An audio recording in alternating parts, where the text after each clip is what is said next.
Hello my friends and welcome, my name is Dennis and this is the latest update from Ukraine. It is also the last day for me to record the video on my channel in 2023. For this reason I'm gonna divide this video into several of the parts. We're gonna speak about the result of 2023 for Ukrainian and the Russian side. We're gonna speak about the forecast for the 2024 and also the latest update, as usual, checking the map and other stuff. So stay tuned and let's go. Well, first of all, let's recall the New Year Eve of 2023. Then Russia lost at least 400 of their soldiers during the Ukrainian attack on Makiivka facility. There was some sort of the local technical university, and Russia converted the place for their barracks. As we see at the end of 2023, the situation for the Russian army is still mostly the same. They do not care about their soldiers. Why? Because they gather them at the same spot in the very vulnerable areas, like for example happened with the Russian big landing ship Novocherkassk in Feodosia port. It also shows that for the last year Ukraine mastered the usage of the long-range tools to target the Russian military infrastructure.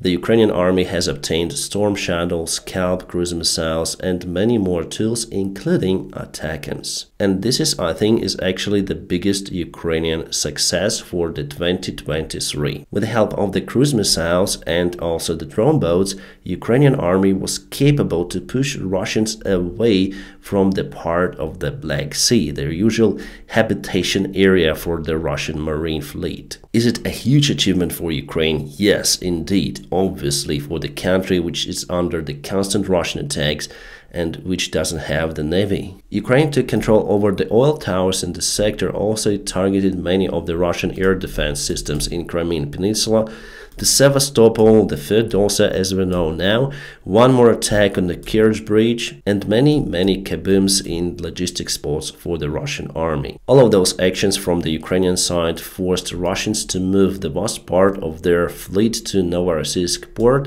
and also partially to Feodosia, which they thought is more safe compared to Sevastopol. And Ukraine was able to restore the sea connection with the other countries using the Black Sea. All of that happened because of the prompt and aggressive actions by the Ukrainian army. Russia tried to interfere the Ukrainian grain supplies many of the times by targeting the Ukrainian ports and also some of the ships, but mainly they failed with those attempts. Because each time they sent their ships for attacks, they've been also attacked by the drone boats. But what actually happened on the front lines, on the ground, on the battlefields?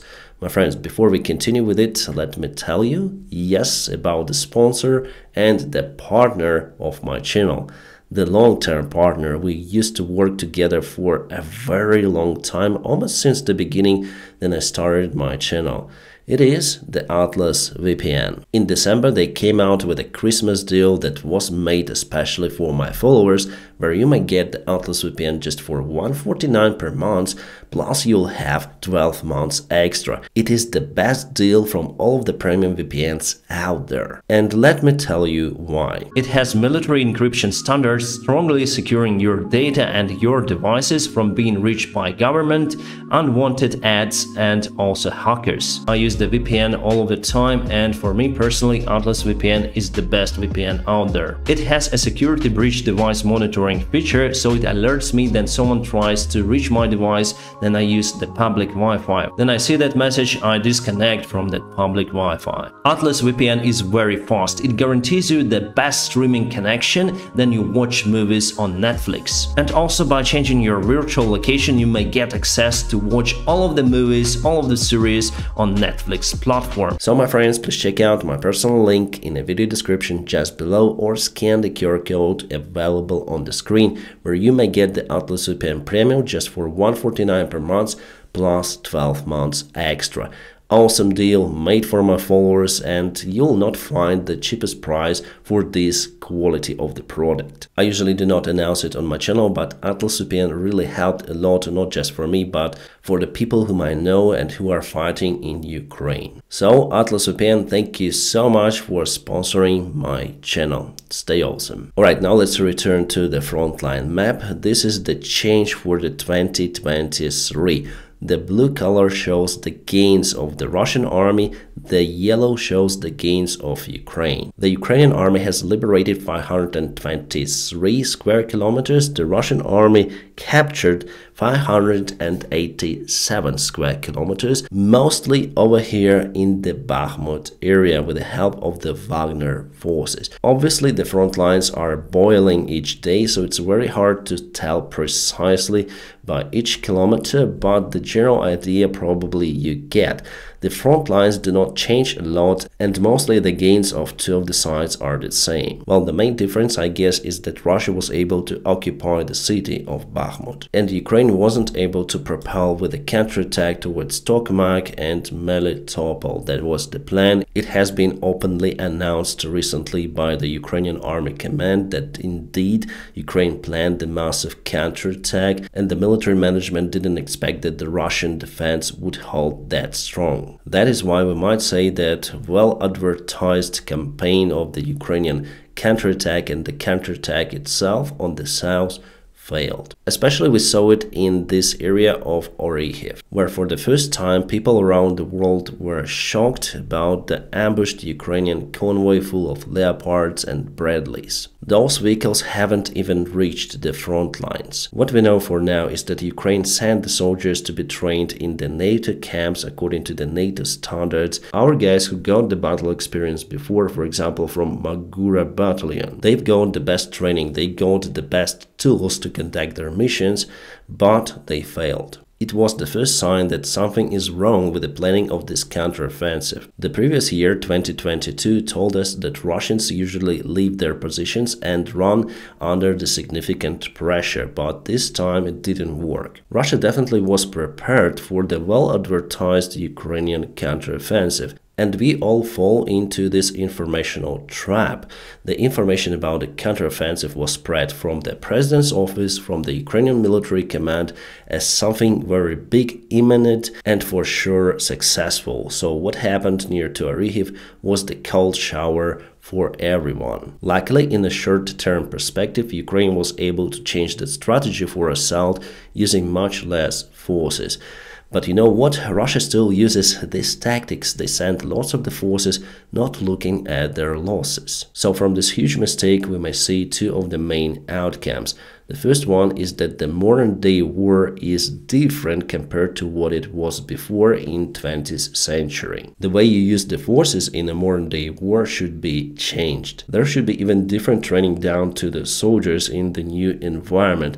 As you can see, drone rules. Enemy knows where we are. We know where the enemy is. Attacking open air across the minefields under artillery fire, I think it's not the proper way. So even the NATO standards should be reformed. Unfortunately, at the end of the year, Russia took initiative in this sector, attacking Robotyne from two of the directions and capable to take some ground on the south. So even though Ukraine was capable to break through several of the Russian defense lines, still it's not that great achievement that we hoped for. And here we have the second outcome. Do not underestimate your enemy. If they dig the trenches, if they are ready for defense, we should estimate that they will defend the ground. And also it tells us that breaking through the Russian defense in this sector is almost impossible. One more key factor for Ukrainian counteroffensive to fail was the absence of the proper aviation. So Russia indeed has the aviation superiority over Ukraine. Would the F-16s change that? I think yes. Again, the great thing that Ukraine was capable to get rid of the Russian helicopters, which were pain in the ass for Ukrainian army, attacking Ukrainian tanks and armored vehicles from the very long distance and very low altitude. For the first time this year, Ukraine used the ATACMS missiles targeting the Russian airfields, for example in Berdyansk, where Russia lost at least 8 of the helicopters totally, plus many more were damaged. And also, you know, the devastation of the Russian bomber aviation Sukhoi 34 that happened the last week. Ukraine uses the air defense systems somewhere on the south. And here we go with one more achievement for Ukrainian army and with my personal forecast for 2024. So Ukraine was capable to organize the bridgeheads across the Dnieper River in the Kherson region. We have one near to Oleshki. Ukraine controls some of the islands over here, the Dacha sector near to Kazachi Lahiri, and obviously Krinky. Russia tried to use their aviation targeting all of those spots. They tried to use their forces, which were totally ambushed by Ukraine. It means that those new bridgeheads are really robust right now. So potentially the next year, 2024, solving some of the logistics problems in this place, Ukraine might use those bridgeheads to advance towards Crimea. And here Russia doesn't have the sophisticated defense lines. Still, they are not building those. What they did is that they reinforced the border with Crimea near to Armansk. So maybe the next year we should expect the Ukrainian offensive towards Crimea from this place. Well, I think it's one of the possible, very possible scenarios. There is one more scenario, we're gonna speak about it a little later. Now let's go again to the front lines in this sector. So Ukraine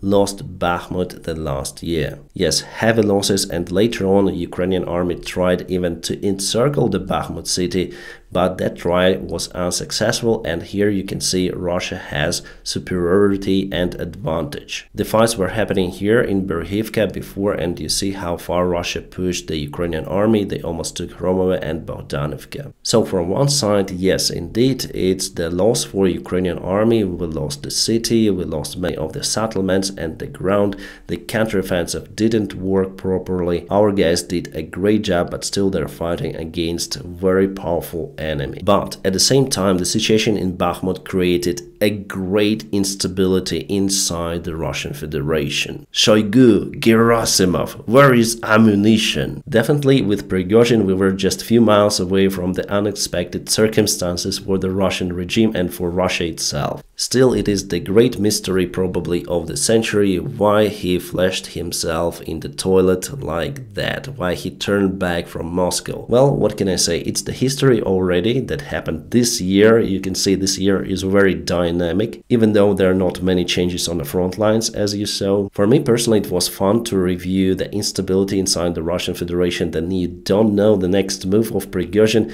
then the convoy was going to Moscow, then they shut down many of the Russian helicopters and one of the airplanes. So this stuff was really serious. Russian regime shit their pants and escaped mostly the Moscow city. But Prigozhin failed with that, and after a couple of months he failed with his own life. The Wagner army is now not that powerful force as it used to be before. And I think that it's the plus for Ukraine. So in general, the outcome is good. Plus it shows the instability of the Russian regime, the instability of the Russian system in general. I'm 100% sure that there's gonna be one more Prigozhin in Russia who would consolidate the part of the army men around, and they would try to take the power in Russia. There was no huge resistance from the Russian side against the Prigozhin's army, and many people, like ordinary people, supported Prigozhin. Well, I think not because they support the war, but the vast part of the Russians, they do support it. The thing is that they want changes. Even the Russian Z community, they are not okay with the current state in the Russian army. So Prigozhin was the hope for them to get rid of the old politicians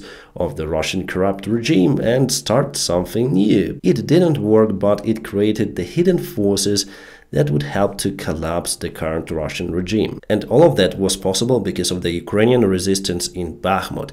It uncovered the huge problems with the Russian supplies and the problems between the Russian military command, Shoigu, Gerasimov, and the private army of Prigozhin. So from one side, Bakhmut was the military defeat of Ukraine in this place.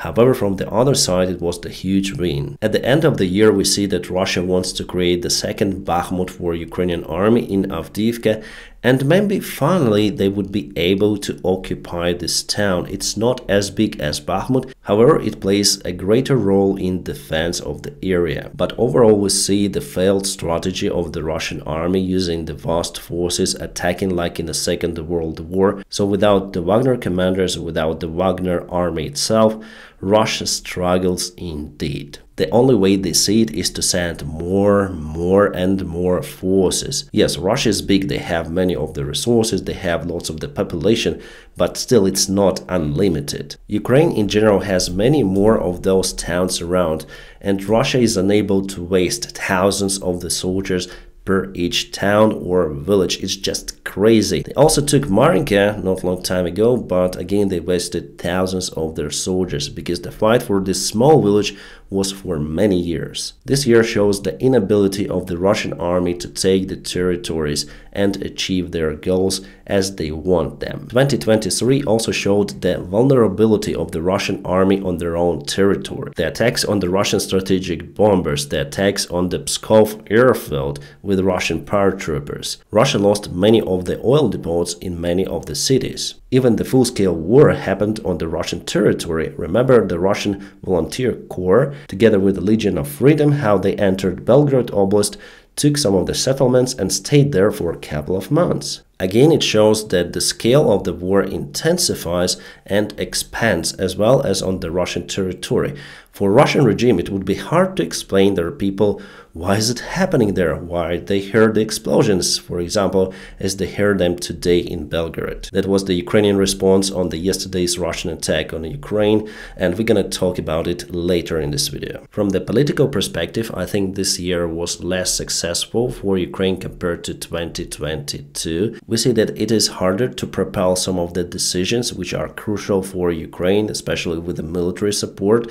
But finally, the deal for F-16s was agreed this year, and also long-range missiles, cluster shells, all of that is very important for Ukraine. My own opinion that our allies should have provided us with everything of that from almost the very beginning of this war. The sooner we obtain the proper tools for defense, the less losses we have. About the military support from the United States, I'm sure that the military package would be agreed for Ukraine. And hopefully the next year Russian actives would be confiscated and given to Ukraine. That's the best way out possible. Also, the last year uncovered some of the political tensions inside Ukrainian management and also army command. So the system still tries to work as before, even during the war with Russia. Some of the Ukrainian members of parliament and officials are living in parallel reality, and the corruption is still there in Ukraine. Zelensky was forced to change the defense minister because of the many of the scandals. But if we speak in general, the level of the corruption dropped for the last year for Ukraine according to international organizations. I don't know how they do the research, but they gave the statistics. Guys, here I want you to understand, Ukraine is not about politicians, leaders or military, it's about people. And what is done by government is not always the same as it's done by our people who are fighting on the front lines. They are true heroes. I believe that in the future, the political system in Ukraine and the system in general will be changed for a much better one by those who are defending the country right now. Let's go back to the map for a while. So neither of the side is able to achieve its goals on the front line. Does it mean that there will be negotiations between Russia and Ukraine? At least we have this message from many of the Western sources, like for example the New York Times. Sometimes they publish quite weird articles, I might say. I think that for the next year the peace deal is not possible with Russia. Actually, it's not possible until Russia would withdraw their forces from Ukraine. All of those journalists who post the information about the peace deal with Russia should ask Putin first whether he wants to stop. But Putin is not willing to stop. According to the leaked documents published by the Japan agency, Putin had told to Xi Jinping, the leader of China, that he will continue the war in Ukraine for at least 5 more years. Even though Putin still fails to explain his goals of the special military operation, we might understand those. His goal is to occupy Ukraine, that's it. Not maybe full Ukraine, he will not go to Lviv, Ivano-Frankivsk and probably Ternopil. At least he always said that those territories do not belong to Ukraine and he would gladly give those to Poland, Romania and Hungary. His goal is to put the puppet government in Kiev to connect some of the territories directly to Russia, including Sumy, Kharkiv and Odessa. and to get rid of everything Ukrainian, including Ukrainian language, from what I can see. It happened actually already in Belarus, where almost no one speaks Belarus language, where there is the puppet government in Minsk, and basically Belarus is now equipped with nuclear missiles. The population of the country might be used by Putin in his ambitious goal to go further, maybe to Latvia, Estonia or Lithuania. Putin already used the Belarus territory to attack Ukraine. So he wants Ukraine to lose its identity and become the Russian regime slaves, as the Russian citizens are in Russia. The problem for Putin that he is not able to achieve his goal. He lost his best army in 2022. In 2023, they continue to mobilize soldiers, not by announcing the new massive mobilization, but by increasing the paycheck for their volunteers. It is happening already. Yes, Russia might announce mobilization as Ukraine announced on its territory, and I expect that in 2024 he will do it again, but after elections. Well, in general, many things around Ukraine are very dependent on the next year's elections, especially in the United States of America, because we know the outcome for the Russian elections. The future situation on the front lines well dependent on that as well. So Ukraine might try also the assault operation, the landing operation in Crimea. There were some of the attempts to land there with the small groups, but many of those operations failed, unfortunately. So maybe it is early to say about the big landing operation in Crimea. I've already filmed the video describing this scenario. Guys, there are tons of the things that I also might have said about 2023, but it's time to continue with the latest update. So let me show you the front lines for today and all of the changes. We have the updated situation in Verbovo and Robotyne for today. I wonder what happened over there. Let's go to the timeline. I haven't seen those updates today, so it was yesterday and it is today. Unfortunately, Russia took more ground. If we check out the Russian defense lines which they built, you may see here they almost reached the second defense line. If they propel forward a little, we might say that Ukraine just penetrated a single Russian defense line in this place. After all, with the heavy losses, Russia manages to take the ground. The same stuff as Ukraine did before this summer. Yes, we took the ground, but again with heavy losses. And if we go to the eastern side of Ukraine, so this is Bakhmut, we go to the north to zoom into Dnipro. Here Russia also has the success. So it was yesterday and it is today. They've took the part of the forest. All of that is confirmed by the other source. So again, this is Robotyne, Verbovo, the southern part of Ukraine, and here the Russia advanced quite a lot. And this is Dnipro, where Russia took the part of the territory. Nevertheless, Ukraine also has the attack on the northern part. We took some of the ground. Probably I told you about it even yesterday near to Ivanivka. Yes,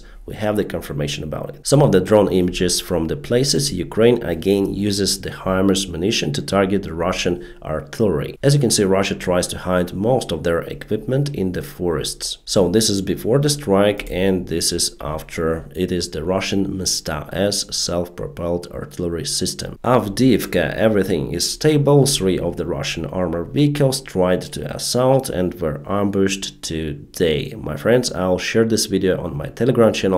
I am unable to show you it over here. As well as I'm unable to show you some of the pictures from Belgorod today. Well, this is the picture in general. Some kabooms happened today over there. I would say that all of the casualties, all of the wounded people are because of the Russian aggression in Ukraine. Yes, Ukraine tries to avoid the civilian casualties, but sometimes it's not possible in this full-scale war with Russia. Coincidentally, it happened right after the major Russian attack on Ukraine, and so far it is the biggest attack on the Russian city. However, I check out the Russian media field, they are not speaking a lot about this one. Today they speak more about bullying their own artists who made the naked party, partially naked. But it was enough to cancel many of them, and probably tomorrow I'm gonna record the video about it. It is very interesting. Probably Putin wants to change the main enemy for the Russian population. Well, the Russian Defense Ministry after all confirmed that all of the missiles were shot down and some of the debris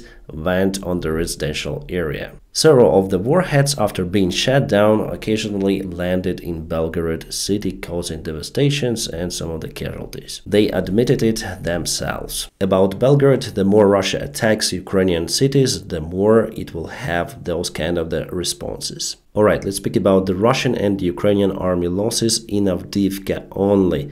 Russia lost 153 tanks over there. You see, 143 plus 10, 153.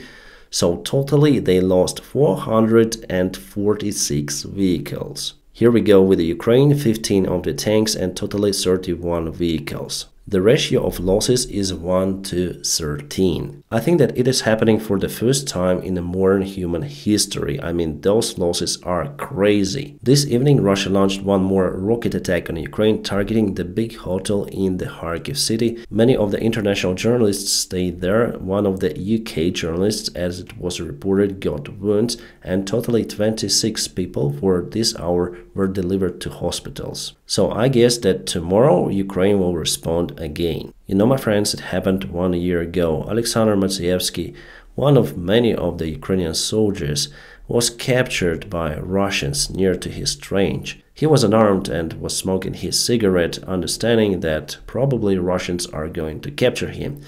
And he called glory to Ukraine, Slava Ukraini, directly looking at the faces of those bastards. And what they did, they opened the fire, killing Alexander. Time flies very fast, and many of the events we might have already forgotten, because there are tons of them in this war, but I'm sure that Ukrainians will never forget Alexander. He really became the symbol of Ukrainian resistance. My friends, thank you for being with me all of the last year.